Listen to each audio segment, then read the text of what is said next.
നിനക്ക് വയറ് കാണണം. വഴിയുണ്ട്. ഇനി എനിക്ക് വെയിറ്റ് ചെയ്യാൻ പറ്റില്ല.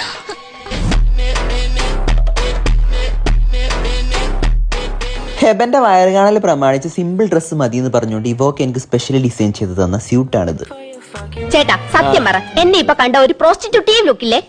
ഞാൻ അവിടെ ചെന്ന് കയറിയപ്പോ എല്ലാ കഴിവേറികളും നേരത്തെ എത്തിയിരുന്നു.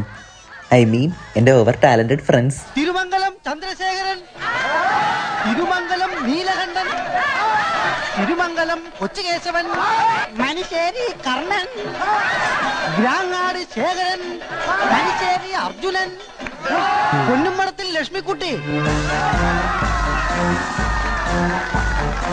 ഹെബന്റെ വയറ് കാണാൻ എല്ലാരും ആകാംക്ഷയോടെ കാത്തിരുന്നു. യമുന ഇറങ്ങി.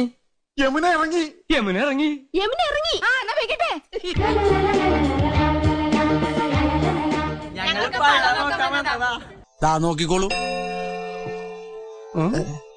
പോയിക്കോളൂ. ഓ സന്തോഷമായി. അതല്ല, പിന്നെ പാട്ടായി, ഫുഡായി, ഡാൻസായി. അങ്ങനെ ഫുഡ് കഴിച്ചുകൊണ്ടിരിക്കുമ്പോഴാണ് നമ്മൾ ആവശ്യശബ്ദം കേട്ടത്. ആരായിരിക്കും ആ ഒരാൾ? ഇനി നന്ദേട്ടനായിരിക്കുവോ? കൃഷ്ണേട്ടനാവോ? ഗോപേട്ടനാണോ? അത് വിട്. ഹെബന്റെ പള്ളാണ്ടാ തോന്നുന്നു നാളെ തന്നെ പേറുന്നു. രാത്രി ഒരുപോലെ കണ്ണടയ്ക്കാതിരുന്നുണ്ടാക്കിയത്.